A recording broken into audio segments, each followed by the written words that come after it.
My name is Claire Merritt. I am 29 years old, and I live in Portland, Oregon.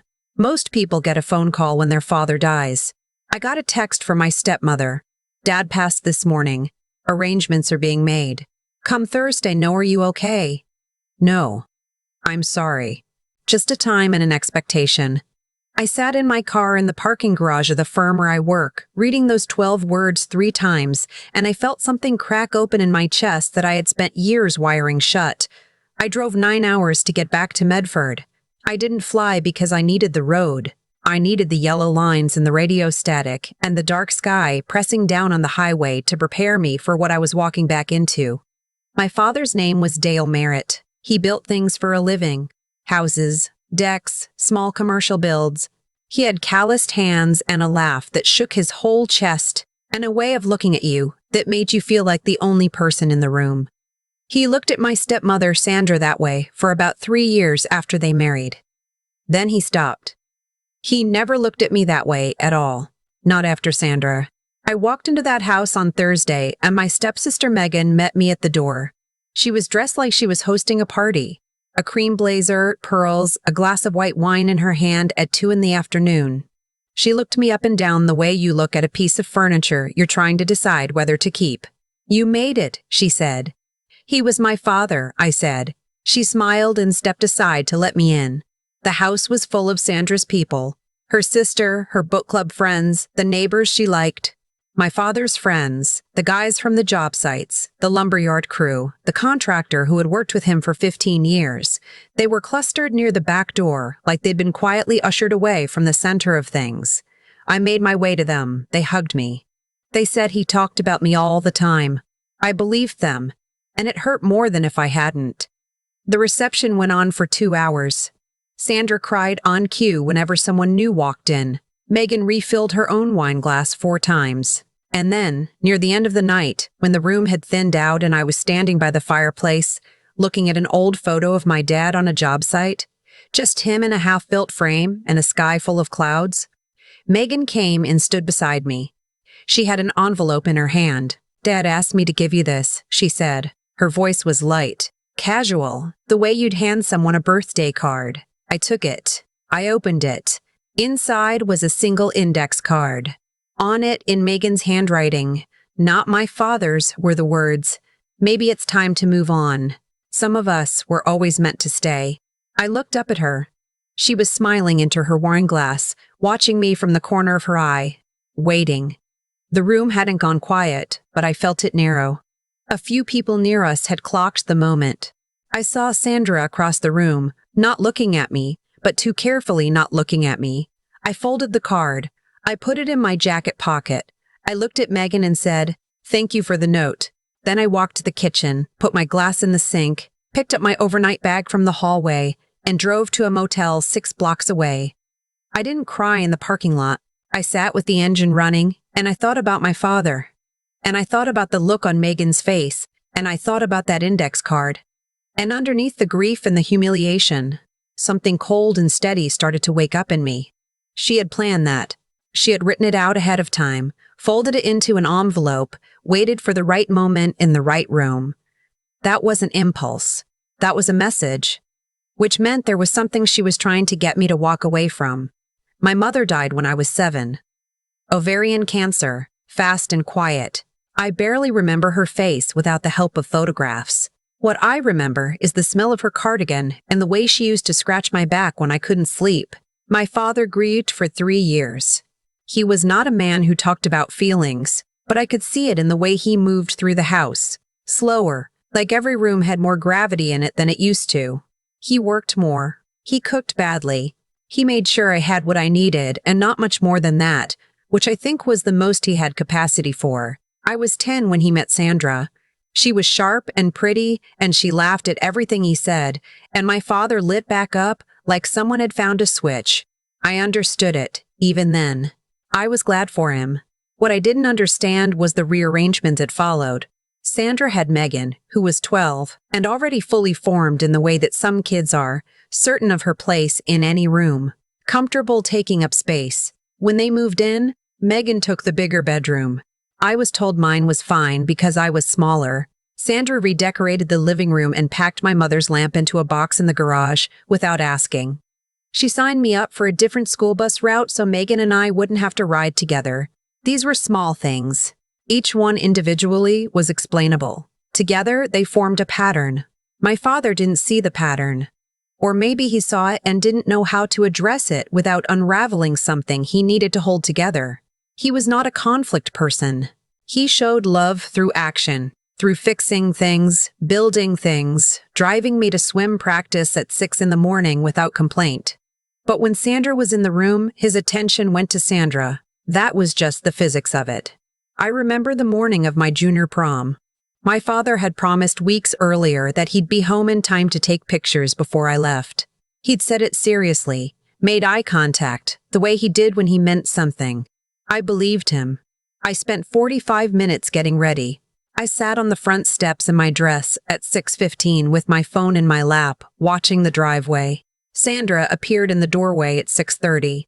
"Oh, honey, your dad got held up at Sandra's parents' anniversary thing. We had to be there early. You know how it is.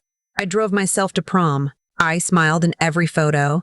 I danced with my friends. I came home at midnight, and my father was asleep on the couch, and I stood there looking at him for a moment before I went upstairs, and I made a decision without fully knowing I was making it. I would stop waiting to be prioritized. I would build a life that didn't require it. I worked 2 jobs through college. I graduated with an engineering degree and got hired by a firm in Portland before I'd even walked the stage. I learned to file my own taxes and negotiate my own salary and fix my own plumbing. I became competent in the way that people become competent when they know that being helpless is not an option. I visited home for Christmas most years. The visits were cordial and brief. My father and I had a language we'd developed. We talked about his jobs, my projects, the weather, the local sports teams. We didn't talk about Sandra or Megan. We didn't talk about my mother. We communicated in the space around the things that mattered, and I told myself it was enough. There was one tradition that was ours. Every visit, my dad would take me out to his workshop in the backyard, a converted garage he'd built himself, full of tools and sawdust and blueprints pinned to corkboard. He'd make 2 cups of coffee on the old percolator he kept out there, and we'd sit on the workbench and just talk. Not about anything heavy, just talk. It was the only place in that house where Sandra wasn't. The only place where he was fully my father again. The last Christmas I visited 2 years ago, he walked me out to the workshop before I left for the drive home. He handed me my coffee and he looked at me for a long moment. And then he pointed to an old steel toolbox on the shelf above his workbench. It was locked. It had always been locked for as long as I could remember. "That's yours," he said, "when the time is right." I didn't know what that meant. I assumed it was tools. I didn't push. I said, "Okay, Dad." He hugged me goodbye. I drove home. That was the last time I saw him in his workshop. I went back to the house the morning after the reception. Sandra wasn't expecting me, which I think was the only reason she let me in when I knocked. She opened the door in a silk robe, holding a phone to her ear, and she frowned like I was a scheduling conflict. I said I needed to get some of my father's personal items from the workshop.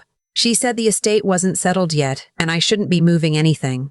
I pointed out that the workshop contained tools with my name written in marker on the handles, which my father had done when I was 12, so I'd stop losing them at job sites. She couldn't argue with that. She let me through. The workshop smelled exactly like him. Sawdust and machine oil and that specific coffee the old percolator made. I stood inside the door for a full minute and let myself feel it before I did anything else. Then I looked at the shelf. The toolbox was still there. I brought a chair over and lifted it down. It was heavier than I remembered. The lock was a 4-digit combination. I tried his birthday. Nothing. I tried my birthday. Nothing. I tried the year my mother died. It opened. Inside there were tools. Yes, a set of precision levels I had used on my first job site. A compass my grandfather had owned. But underneath the tools there was a manila envelope. Sealed. On the front, in my father's handwriting, it said, "Claire, for when you need it." My hands were steady. I don't know how. I opened it. There were 3 documents inside. The first was a certificate of formation for an LLC called Merit Land Holdings. Dated 3 years ago, listed managing member Claire Ann Merritt. The second was a deed transfer for 2 parcels of land, the property the workshop sat on and a commercial lot 2 miles away that my father had purchased in 2018. Both transferred to the LLC. Both notarized. Both filed. The third document was a handwritten letter. Claire, if you're reading this, I'm gone, and Sandra is probably trying to move fast. I know how she operates. I should have dealt with this better while I was alive. I'm sorry I didn't. The land and the LLC are yours. They are not part of my general estate. I set them up separately 3 years ago with Thomas Reed at Reed & Associates in Medford, not Henderson, not Sandra's lawyer. Thomas has copies of everything. Call him before you sign anything anyone puts in front of you. The business, the contractor license, the equipment, the accounts that's in the estate, and Sandra will fight for it. Let her have it if you have to. But the land is not negotiable. It's worth more than everything else combined. I bought the commercial lot as an investment, and I've been paying it off quietly for 6 years. Nobody knows about it except Thomas and me. I know I wasn't the father you needed. I saw what was happening in that house, and I didn't stop it the way I should have. I told myself you were strong enough to handle it. That was a cowardly thing to tell myself. You were strong, but that doesn't mean you should have had to be. I'm proud of every single thing you built. I always was. I just didn't say it enough. Love, Dad. I sat on the floor of the workshop with that letter in my lap for a long time. The percolator was cold. The light through the dirty window was thin and gray. I read it twice, 3 times, until the words stopped blurring. He had known. He had watched. He had planned this quietly, alone on his own timeline, and the one place in the house that was his. I put everything back in the envelope. I put the envelope inside my jacket. I put the toolbox under my arm, and I walked out of that workshop and back through the yard past Sandra's clean patio furniture and her potted topiaries, and I got in my car without speaking to anyone. I called Thomas Reed from the motel parking lot. He picked up on the second ring like he'd been expecting me. The next 4 days were a kind of controlled unraveling. Thomas walked me through everything my father had set up. The LLC had been structured specifically to sit outside the probate estate. The land transfers were clean, filed with the county, bulletproof. Sandra's attorney, a man named Gerald, who had done all of my father's estate work for 20 years and who had apparently been feeding Sandra information for the last 18 months, had no idea the LLC existed. Neither did Megan. Thomas also told me something else. He'd received a call from Gerald's office 2 days after my father died, requesting copies of all property deeds associated with the estate. Gerald's office had also begun the process of listing the commercial lot for sale through a broker Sandra had already retained. They were moving before probate had even formally opened. Can they do that? I asked. They're trying to, Thomas said. We're going to stop them. I sat in my motel room that night with my laptop open, running through everything Thomas had sent me. Bank statements from the business accounts. Sandra was a co-signer, added 18 months ago. In the last year, there had been 8 transfers to a personal account in her name. Not large enough individually to trigger anything, but consistent. Methodical. My father had been sick for longer than I knew, a heart condition that had been diagnosed 8 months ago, and Sandra had apparently used that window to begin repositioning. I wasn't angry in the way I expected to be. I had thought finding something like this would feel like fire. Instead, it felt like cold water. Clarifying. Uncomfortable. Focusing. I called my own attorney in Portland. She referred me to a probate litigator in Medford named Renata Cruz. I met with Renata the next morning. She had short hair and a yellow legal pad and a way of listening that made you feel like every word you said was being filed somewhere permanently useful. I gave her Thomas's documents, the LLC filing, the deed transfers, my father's letter, and the bank records. She looked at the bank records for a long time. Your stepmother, she said, has a problem. Sandra called me 3 days later. Her voice was warm in a way it never had been in 20 years. Claire, I've been thinking. We should sit down. Just the 3 of us. There's a lot to sort through, and I think if we're all honest with each other, we can do this without lawyers making everything complicated. I knew what the meeting was. It was the signing meeting. She was going to put a document in front of me, smile, and explain that since I had my own career and my own life in Portland, the most sensible thing was to formally release any claim on the business and the local estate assets in exchange for a lump sum. The lump sum would be small. The language in the document would be broad. And if I signed it, I would be handing over everything my father had actually built. I said, "Sure, Sandra, I'll be there." Renata came with me. I'm not going to pretend that the look on Sandra's face when we walked into the kitchen together wasn't satisfying, because it was. Sandra was sitting at the island in a pressed blouse, a document folder open in front of her, Gerald sitting to her left. Megan was leaning against the refrigerator with her arms crossed, looking bored. Sandra looked at Renata and then looked at me, and something moved behind her eyes that she quickly covered over. "I didn't realize you were bringing someone," she said. "You brought someone," I said, nodding toward Gerald. "Gerald is a family attorney. He's just here to answer questions." Renata set her briefcase on the kitchen table and opened it. She didn't sit down. She pulled out a folder and laid it on the island in front of Sandra and said, "Before we look at whatever you've prepared, there are a few items we need to address." Sandra glanced at Gerald. First, Renata said, "We'd like to discuss Merritt Land Holdings LLC and the 2 parcels of property that were transferred out of the general estate prior to Mr. Merritt's death." She laid the deed transfer documents on the counter. "Both transfers are filed and recorded. Claire is the sole managing member of the LLC. These assets are not part of the probate estate and are not available for distribution." Silence. Megan's arms came uncrossed. "Second," Renata continued, "we'd like to discuss the commercial lot currently listed for sale by Barker Realty, which we believe was listed without legal authority, as the property belongs to the LLC." She laid a copy of the Barker Realty listing next to the deed. "We've already contacted the broker to halt the listing." Sandra's jaw tightened. "That property was Dale's." "It was," Renata said. "He transferred it to his daughter 3 years ago." "He was confused," Sandra said. Her voice had changed. The warmth was gone. He'd been having memory issues. "Gerald, tell her."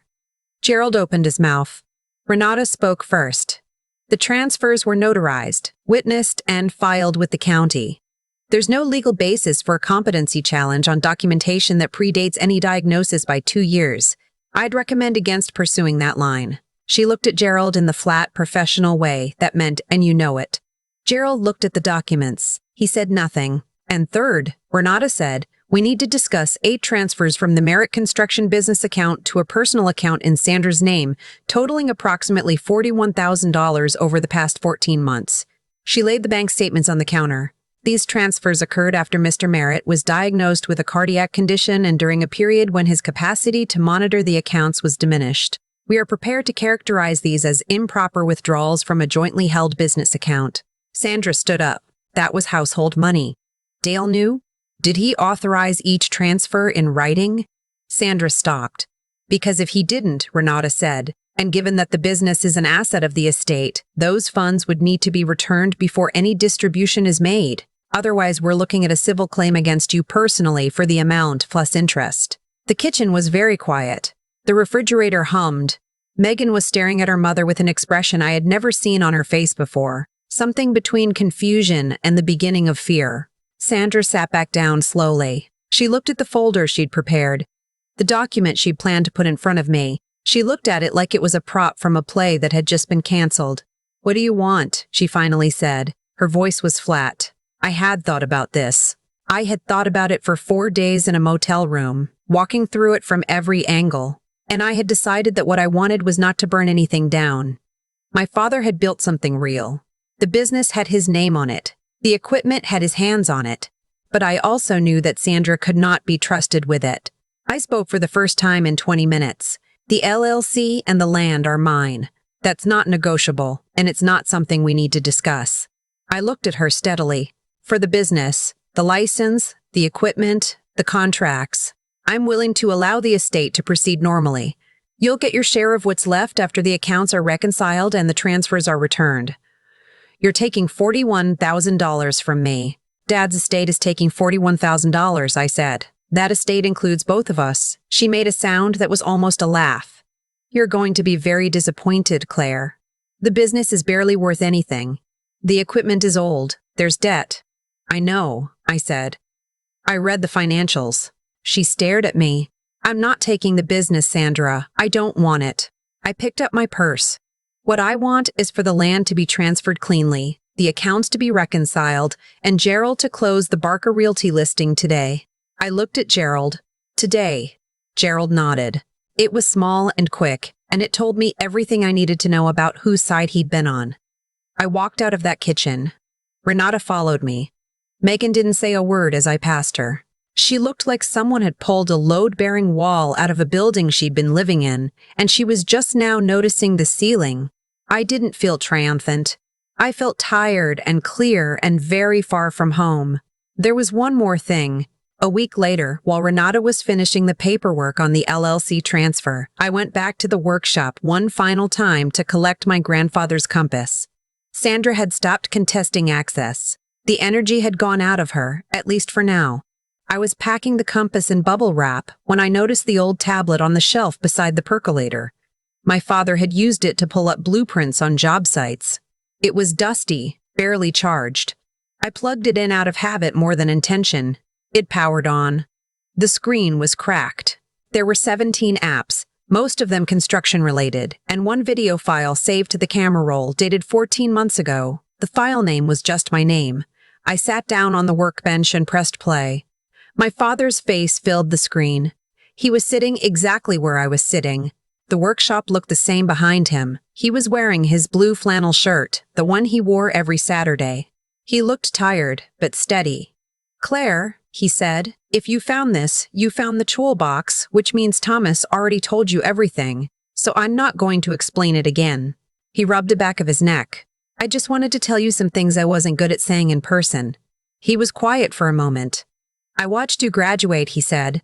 "I know I missed the ceremony. Sandra had. It doesn't matter. I watched the live stream in the truck in the parking lot of the venue. I saw you walk. I took a photo of the screen." He shook his head. "I know that's not the same. I know. You asked me once, when you were about 16, why I always let Sandra make the decisions. I told you it was because I trusted her judgment. That wasn't the whole truth. The truth is, I was afraid if I pushed back I'd lose her too, and I couldn't face losing someone again. That was a choice I made. You paid for it. I'm sorry." He looked directly at the camera. "You are the best thing I built," he said. "And I mean that as a high compliment coming from me." The corner of his mouth moved, almost a smile. "Take care of yourself. Call your Uncle Dave once in a while. He misses you. And don't sell that commercial lot too fast. The neighborhood's going to be worth something in 5 years. I bought it because I believed that, and I still do." The video ended. I sat in that workshop for a long time. The percolator was cold. Outside, I could hear the neighbor's dog and a distant lawnmower and an ordinary afternoon continuing on without asking anyone's permission. I cried. Not dramatically. Just for a while, the way you cry when something is finally finished. Then I wrapped the compass, closed the toolbox, picked it up, and carried it to my car. 6 months later, I am standing on the commercial lot my father purchased 6 years ago, with money he saved quietly and patience he never advertised. The grass has grown up through the gravel, and there are blackberry vines along the fence line, and it is not much to look at right now. But it backs up to a development corridor that the city of Medford just announced last month. Thomas texted me the article the morning it came out with no message, just a single period. I hired a small firm to do a site assessment. I'm not rushing. My father said to wait, and for once in my life, I'm taking that advice. Sandra kept the business. It limped along for a few months before she sold the equipment and let the license lapse. I heard she moved to Phoenix. I don't have feelings about that in any direction.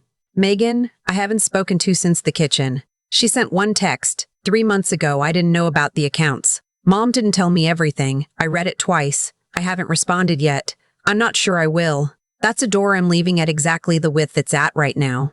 I still work at the firm in Portland. I took a week off to deal with the estate, then another week off because Renata told me to breathe, and then I went back. I like my work. I've always liked it. My father liked his work too, which I think is one of the ways we were actually similar, though we never talked about it. The toolbox is in my office. It sits on the credenza behind my desk next to my drafting pencils and a plant that I sometimes forget to water. New people who come into my office ask about it. I tell them it was my father's. It's heavy and old, and the combination is my mother's death year, which is a strange thing to use as a password for something you want to keep safe. But that was my father. He kept the people he lost closest to the things that mattered most. I understand that better now. I look at the lot, and I think about what could go here. Something useful. Something that holds. The kind of thing you build when you're not in a hurry and you're not afraid and you have exactly the right foundation. My father knew how to read land.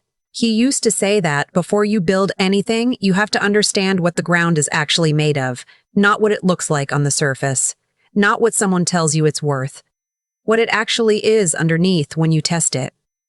I think he was talking about more than construction. I put my hand on the fence post. The wood is weathered but solid. Somewhere in this city, a lawnmower is running, and a dog is barking, and the afternoon is just continuing forward the way afternoons do. I take a breath of Oregon air and I think, okay, Dad, I've got it from here.